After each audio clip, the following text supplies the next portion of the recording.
Hello students, welcome back. So it's a good news for us. हमने 4 chapter complete किया. We have completed successfully our 4 chapters, and today we are going to start our again our 5th chapter electrochemistry, and it's again important chapter. और आपका ये important chapter है exam point of view, तो बहुत ही ध्यान से देखना. ठीक है, तो आज हम लोग पढ़ेंगे इलेक्ट्रोकेमिस्ट्री का introduction, conductors and its types and types of electrolytes. ठीक है, चलो स्टार्ट करते हैं.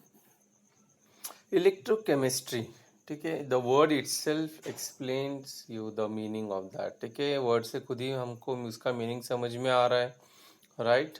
चलो डेफिनेशन पढ़ते.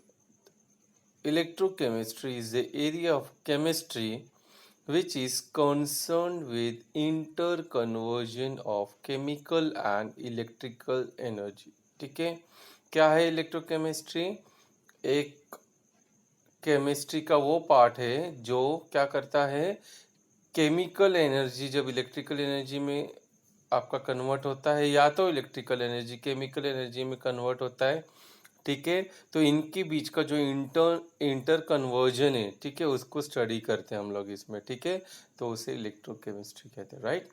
Now the study of electrochemical cell is important in science and technology. ठीक है, अब क्योंकि इलेक्ट्रोकेमिस्ट्री हमने स्टडी करेंगे तो इलेक्ट्रोकेमिकल सेल उसमें स्टडी करना है हमें. ठीक है, तो ये बहुत ही इम्पोर्टेंट है अगर हम साइंस और टेक्नोलॉजी में आगे बढ़ना है तो. Okay, now the process such as electro refining, यानी कि प्यूरिफिकेशन ऑफ मेटल्स, जहाँ पे हमारा ओर से हम लोग मेटल एक्सट्रैक्ट करते हैं, राइट.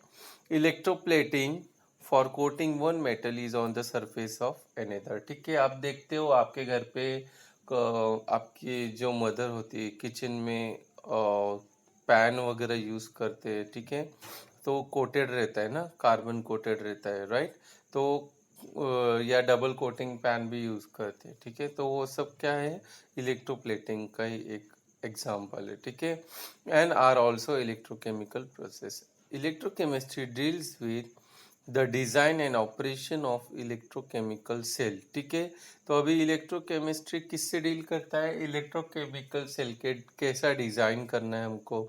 ठीक है, डिज़ाइन मतलब क्या कि हमारा जो यूज़ है, ठीक है, अकॉर्डिंग टू यूज़ हमें अपने कन्वीनियंट के हिसाब से उसको डिज़ाइन करना है. ठीक है, एंड ऑपरेशन, ऑपरेशन मीन्स कि कौन से किसका इलेक्ट्रोकेमिकल सेल कि इलेक्ट्रोकेमिकल का यूज़ क्या है, उसके हिसाब से उसको उतना पावरफुल बनाना है नहीं बनाना है. फॉर एग्जांपल, अगर आपके घर पे जो बैटरी है, ठीक है, छोटी सी रहती है इन्वर्टर की, राइट. तो अभी वो इन्वर्टर पे आप अपना जो लिफ्ट है वो तो चलाओगे नहीं, राइट. या तो अगर लिफ्ट का जो बड़ा और डीजी बोलते हैं जनरेटर, ठीक है, या तो उस जनरेटर पे आप अपना मोबाइल चार्ज करोगे नहीं, है ना. तो दोनों का कैपेसिटी अलग है, यूज़ अलग है, तो अकॉर्डिंग टू यूज़ हम लोग उसका ऑपरेशन डिसाइड करते हैं. ठीक है, इलेक्ट्रोकेमिकल सेल का, है ना. So the current research in electrochemistry is focused on the design of fuel cell. ठीक है, तो अभी मार्केट में सबसे लेटेस्ट क्या है, हमारा फ्यूल सेल. ठीक है, जो कि ऑलरेडी यूरोप में स्टार्ट हो चुका है, राइट. तो अभी हमारे यहाँ पे भी बहुत ज़्यादा उस पर ध्यान दे रहे फ्यूल सेल पे, right. Now we have already studied about electric conduction. ठीक है, इलेक्ट्रिक कंडक्शन मतलब क्या, जिसमें हमारा इलेक्ट्रिक करंट फ्लो हो रहा है, राइट. इलेक्ट्रिक करंट फ्लो होने की वजह से हमारा क्या हो रहा है, जो भी सब्सटेंस है वो कंडक्ट कर पा रहा है. ठीक है, now we know that the electric current represents a charge transfer. ठीक है, what do you mean by this, charge transfer means आपका जो भी है चार्ज, यानी कि पॉजिटिव चार्ज नेगेटिव चार्ज, यानी कि जब ये फ्लो हो रहा है तो हम इसे क्या बोलते हैं, फ्लो ऑफ इलेक्ट्रिसिटी, राइट. तो क्या हो जाएगा, आपका करंट फ्लो होगा, right. Now a charge transfer और a flow of electricity occurs through substance called conductors. ठीक है, अब ये फ्लो तो हो रहा है, लेकिन फ्लो होने के लिए कुछ तो मीडियम चाहिए उसे, राइट. तो वो मीडियम क्या होता है, उसे हम कंडक्टर बोलते हैं. Understood. Now there are two types of conductors which give rise to two types of conduction of electricity. ठीक है, अभी इन्होंने यहाँ पे क्या बताया हमें कि दो टाइप के कंडक्टर्स होते हैं और वो दो टाइप के कंडक्शन भी इलेक्ट्रिसिटी के प्रोड्यूस करते हैं. ठीक है, अब पहला क्या है आपका, ए मेटेलिक कंडक्शन, और दूसरा क्या है इलेक्ट्रोलाइटिक और आयोनिक कंडक्शन, ठीक है। So today we are going to discuss about this two conduction, और एग्जाम में कितने मार्क्स के लिए पूछते, कैसे पूछते, वो भी डिस्कस करेंगे, okay. The first one is metallic conductors. Electrical conduction through metals involves a direct flow of electrons from one point to other, ठीक है। अब यहाँ पे इन्होंने क्या बोला है मेटेलिक कंडक्टर्स के बारे में, कि अगर आपका इलेक्ट्रिकल कंडक्शन हो रहा है मेटल्स में, ठीक है, तो वो आपका डायरेक्ट फ्लो होता है एक पॉइंट से अनदर पॉइंट, है ना। अगर फॉर एग्जांपल अगर आप क्या करते हो, कोई भी एक मेटल रॉड लेते हो और जो आपके घर के बाहर से जो इलेक्ट्रिक वायर जा रहा है उसको टच कर दो आप, तो क्या होगा कि जो वायर से जो करंट जा रहा है वो क्या करेगा, आपने जो मेटल रॉड लिया है उसके थ्रू आपको टच करेगा और आप क्या हो जाएगा, प्रॉब्लम में आ जाओगे, ठीक है। तो ऐसा कोशिश भी मत करना, इसे भी एक एग्जाम्पल था, ठीक है। तो ऐसा कोशिश भी मत करना। तो इसलिए आपने देखा होगा जो भी हमारे इलेक्ट्रिशियन डिपार्टमेंट के जो एग्जीक्यूटिव होते हैं वो क्या करते हैं, रबर का ग्लव्स पहनते हैं, राइट, रबर के शूज पहनते हैं, उनके ड्रेसिंग भी अलग रहता है, right. So the outer most electrons of metals form conduction band, ठीक है। अभी इन्होंने क्या बोला है, जो मेटल्स जो हमारा एज ए कंडक्टर काम करने वाला है, ठीक है, तो उसका जो आउटर मोस्ट इलेक्ट्रॉन्स रहते हैं ना वो कंडक्शन बैंड फॉर्म करेगा, ठीक है। और वो कंडक्शन बैंड में क्या होगा, हमारा चार्ज ट्रांसफर होगा, right. So now the electrons in conduction band are free to move and hence flow under the influence of applied electrical potential, ठीक है। अब जो कंडक्शन बैंड है वहाँ पे इलेक्ट्रॉन्स फ्री है मूव होने के लिए, और जब वो फ्लो होंगे तो हम इसे क्या कहते हैं, फ्लो ऑफ इलेक्ट्रिक करंट, ठीक है। और ये हमने चैप्टर 1 में भी पढ़ चुके हैं हम, ठीक है। नाउ मेटेलिक कंडक्टर्स आर दस इलेक्ट्रॉनिक कंडक्टर, ठीक है, इसलिए हम लोग मेटेलिक कंडक्टर को और क्या बोलते हैं, इलेक्ट्रॉनिक कंडक्टर। अभी ये याद रखना ये पॉइंट क्या, कि मेटेलिक कंडक्टर को इलेक्ट्रॉनिक कंडक्टर भी बोलते हैं। ये आपको हो सकता है फिलिंग द ब्लैंक्स में 1 मार्क के लिए आ जाए आपको, ठीक है। अब यहाँ पे आप देख सकते हो कि जो हमने डिस्कस किया मेटेलिक कंडक्शन के बारे में वो सही है या नहीं, ठीक है। एक आपका मेटल है, राइट, और ये मेटल में आप देख सकते हो कि यहाँ पे आपके इलेक्ट्रॉन्स कैसे फ्रीली मूव हो रहे हैं, राइट, इधर जिगजैग में, है ना, सब जिगजैग है, राइट। अब यहाँ पे क्या हो रहा है, जैसे ही इसको कुछ भी एक्सटर्नल सोर्स मिल रहा है, ठीक है, तो आप देख सकते हो नीचे कि बी वाले में कि सब आपका एक ही फ्लो में क्या हो रहा है, मूव हो रहा है इलेक्ट्रॉन्स, है ना। तो इसे हम क्या कहेंगे, flow of electrons and nothing but flow of electricity, ठीक है। नाउ इलेक्ट्रोलाइटिक और आयोनिक कंडक्शन, ठीक है। Now electrolytic conduction involves conduction of electric current by the movement of ions of electrolytes, ठीक है। अब इन्होंने यहाँ पे क्या बोला है कि जो इलेक्ट्रोलाइटिक कंडक्शन या आयोनिक कंडक्शन होता है, ठीक है, तो उसमें भी हमारा इलेक्ट्रिक करंट कंडक्ट होता ही है, लेकिन वो उसका रीजन क्या है यहाँ पे, कि आपके आयंस का मूवमेंट रहेगा तो ही ये आपका कंडक्शन पॉसिबल है, ठीक है। और ये आयंस कहाँ पे मूव होंगे, आपके इलेक्ट्रोलाइट्स में, ठीक है। And we have already studied about the electrolytes, ठीक है, इलेक्ट्रोलाइट्स क्या होता है। Now in this type of conduction, the charge transfer occurs in the form of movement of ions through molten electrolytes or the aqueous solution of electrolyte, ठीक है। अब इन्होंने यहाँ पे क्या बोला है कि ये जो आयोनिक कंडक्शन है या इलेक्ट्रोलाइटिक कंडक्शन है, ठीक है, इसमें जो चार्ज ट्रांसफर होता है, ठीक है, वो किसकी वजह से होता है, जब आयंस में मूवमेंट होएगा, ठीक है। अब आयंस का मूवमेंट कहाँ पे होएगा, अगर मॉल्टेन इलेक्ट्रोलाइट मीन्स अगर आपको कोई फॉर एग्जांपल इलेक्ट्रोप्लेटिंग ही करना है, ठीक है, तो आप पर्टिकुलर एक सब्सटेंस या मेटल को आप क्या करोगे, चूज करोगे, ठीक है, और उसको मेल्ट करोगे, ठीक है। तो कहाँ मेल्ट करोगे, आपके इलेक्ट्रोलाइट में, ठीक है। तो वो इलेक्ट्रोलाइट आपका क्या रहेगा, मॉल्टेन इलेक्ट्रोलाइट, ठीक है। और वही आप क्या करोगे, उसका इलेक्ट्रोप्लेटिंग कर लोगे, राइट। और the aqueous solution of electrolyte, ठीक है, एक्वस मीन्स आपका नॉर्मल वाटर सॉल्यूशन रहेगा आपका, जो कि आपका एज ए इलेक्ट्रोलाइट काम करेगा, ठीक है। Now, substances such as ionic salt, strong or weak acid and bases are electrolytes, ठीक है। हमने ये सब ऑलरेडी पढ़ चुके हैं हम, यस। आयोनिक सॉल्ट क्या होता है, स्ट्रॉन्ग एंड वीक एसिड क्या होता है, स्ट्रॉन्ग एंड वीक बेस क्या होता है, ठीक है। तो ये सब एज ए इलेक्ट्रोलाइट काम कर सकते हैं, ठीक है। Now these dissociate into ions when dissolved in polar solvents such as water. ठीक है। अगर पोलर सॉल्वेंट मीन्स जो कि पोलैरिटी दिखाता है, ठीक है। एग्जाम्पल क्या है, वाटर है। वाटर में आपको पता है कि हमारा H प्लस आयन और OH माइनस आयन, ये क्या है, दो आयन से जो पोलैरिटी शो करते हैं, राइट। तो ये क्या कर रहा है, यहाँ पे डिसोसिएट कर रहा है आयंस को, जिसकी वजह से पोलैरिटी क्रिएट होती है, ओके। और इसलिए उसको हम पोलर सॉल्वेंट भी बोलते हैं, right. Now ionic solid dissociate into ions in molten state as well, ठीक है। अब इन्होंने यहाँ पे क्या बोला, जो आयनिक सॉलिड होते हैं, राइट, उसे हम डिसोसिएट करेंगे मोल्टन स्टेट में, और वहाँ पे आयंस आपके क्या हो जाएंगे, मूव होना स्टार्ट होंगे, और आपको इलेक्ट्रिक चार्ज मिल जाएगा, राइट।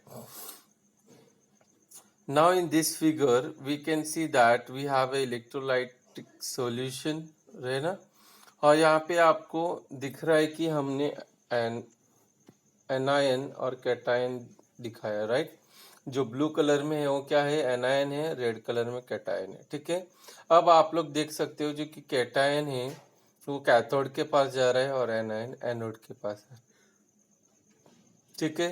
तो अब ये कैथोड और एनोड के पास जा रहा है, लेकिन उससे पहले हुआ क्या, आपका ये जो सॉल्यूशन है इलेक्ट्रोलाइटिक सॉल्यूशन, इसमें ये आयंस क्या हुए, डिसोसिएट हुए, ठीक है, अलग अलग हुए। और आयंस जब फ्री हुए तब अलग अलग होने के बाद जब वो मूव करना स्टार्ट किया, ठीक है। अब जब ये मूव करेंगे तो कैथोड और एनोड के पास जाएंगे, राइट। और आपका क्या होगा, इलेक्ट्रिक करंट फ्लो होगा, जैसे कि आप ऊपर इधर देख सकते हो, ये यहाँ पे माइनस है, यहाँ पे प्लस है, ठीक है। अब ये दोनों टर्मिनल जब आपके टच हो जाएंगे और यहाँ पे आपके आयंस मूव होंगे तो आपका इलेक्ट्रिक करंट फ्लो होगा, ओके। अभी यहाँ पे आपको क्वेश्चन क्या पूछा जा सकता है, ठीक है। इंडिविजुअली भी आपको आ सकता है कि what is metallic conduction, explain, right. या तो आपको डिस्टिंग्विश बिटवीन आ सकता है metallic conduction and electrolytic conduction, ठीक है। अगर 2 मार्क्स के लिए आपको 2 मार्क्स के लिए पूछते हैं इंडिविजुअली, तो आपको ये जो हमने एक्सप्लेनेशन पार्ट देखा है ये पढ़ना है आपको, राइट।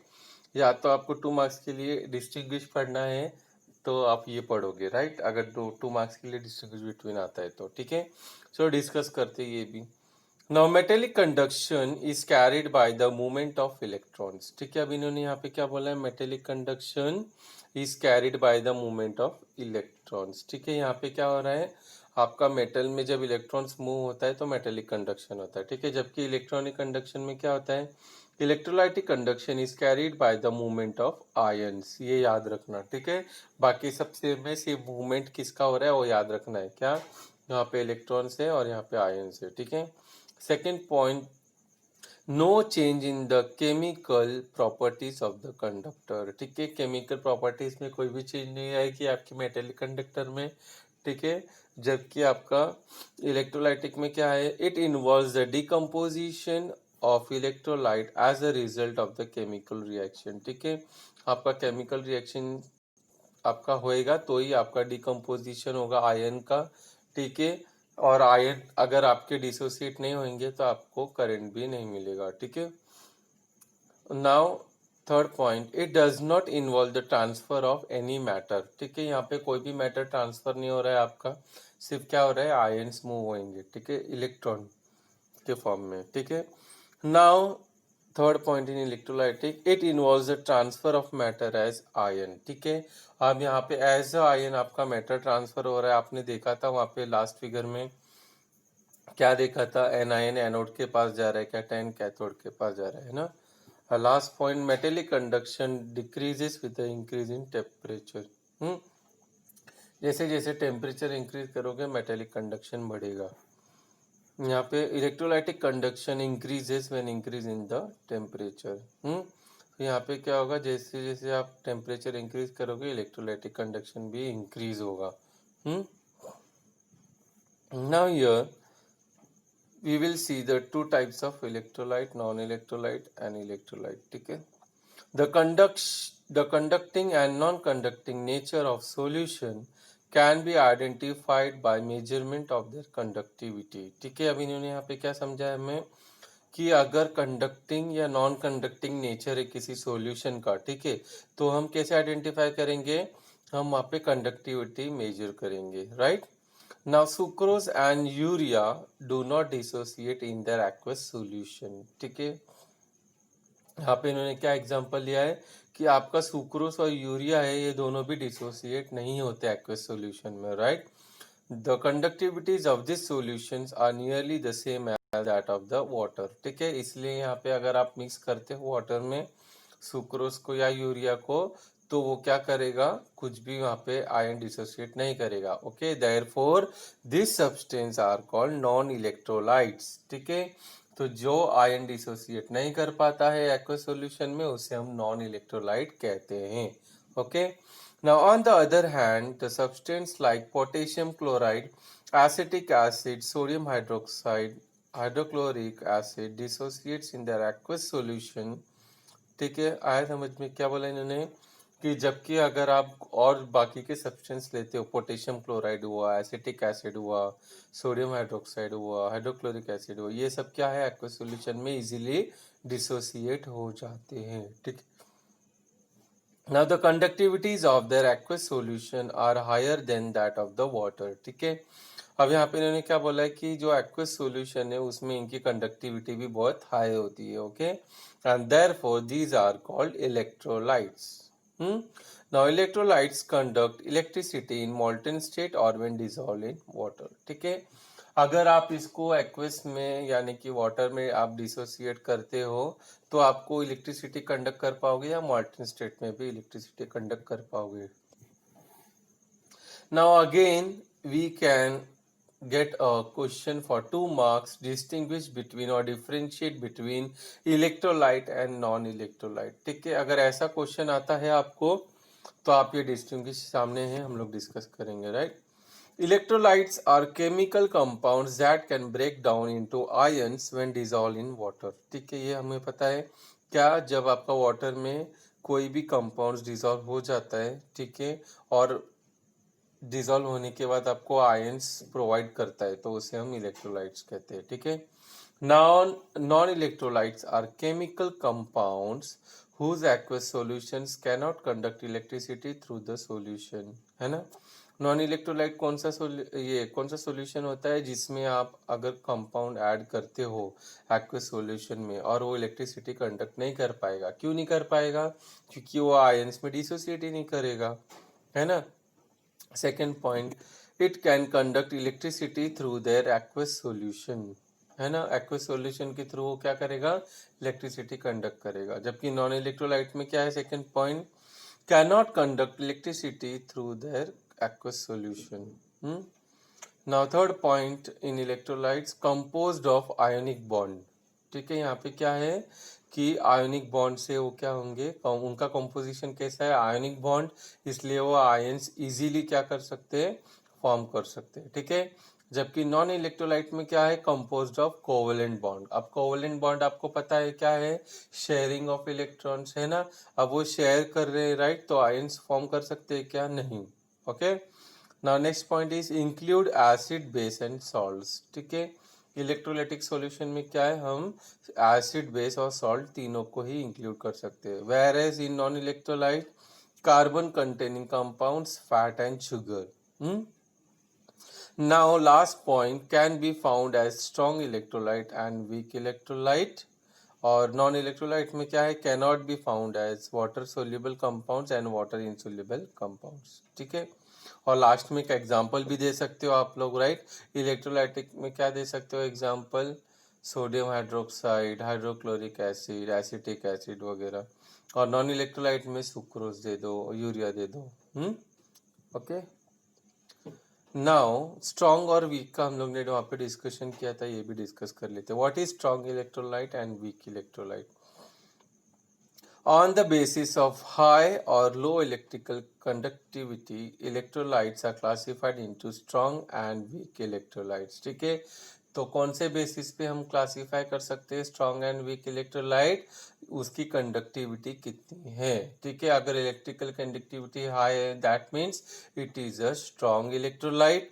अगर इलेक्ट्रिकल कंडक्टिविटी कम है तो उससे हम क्या कहेंगे? Weak electrolyte. Okay, now the substance such as ionic salt, strong acid or base are almost completely dissociate in aqueous solution and these are strong electrolytes. आगे समझ में? Now the solutions of strong electrolytes exhibit high conductivities, है ना। हम strong electrolyte क्या करेगा? High conductivity देगा हमें, right. Now the weak acid and weak base are weak electrolytes, ठीक है, and they dissociate to a very small extent in aqueous solution and show lower conductivities that those of strong electrolytes, है ना। जो weak electrolytes क्या है उसकी conductivity लो रहेगी, है ना। और कौन ये वीक एसिड और वीक बेस हमारे वीक इलेक्ट्रोलाइट्स है। Now again you can get a question for 2 marks, strong electrolytes versus week electrolytes, ठीक है। तो यहाँ पे कुछ पॉइंट्स है, डिस्कस करते हैं। Now, strong electrolytes are compounds that completely dissociate into its ions when dissolved in water, है ना। जब वाटर में डिजोल्व होगा तो क्या करेगा? वो completely dissociate हो जाएगा आयंस में।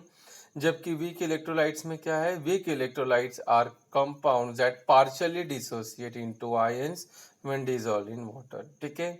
Second point, can completely dissociate into ions, again same, and again can partially dissociate into ions. Third point क्या है? Include strong acid, strong base and some salts, है ना। और वीक इलेक्ट्रोलाइट में क्या है? Include weak acid, weak base and some salts.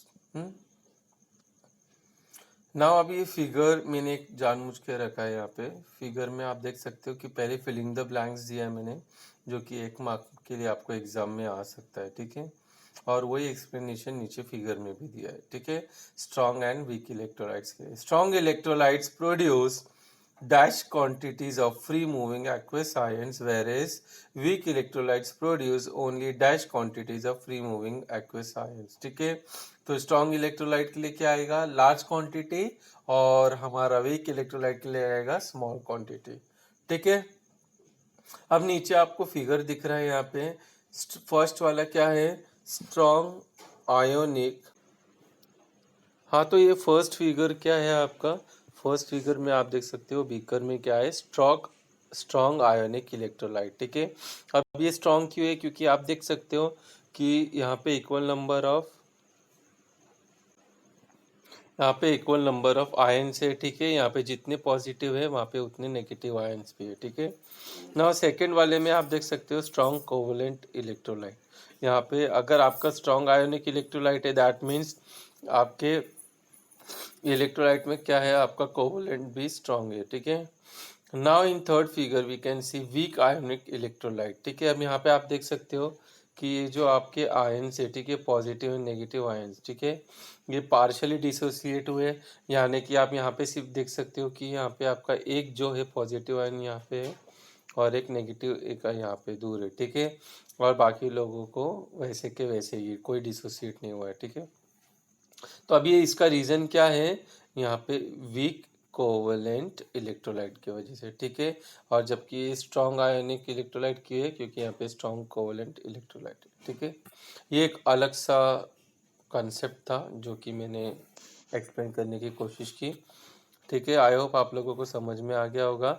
For today it is more than sufficient. तो आज आप लोग ये सारे कंसेप्ट क्लियर कर लो, because of this concept only we have to understand the whole chapter, ठीक है।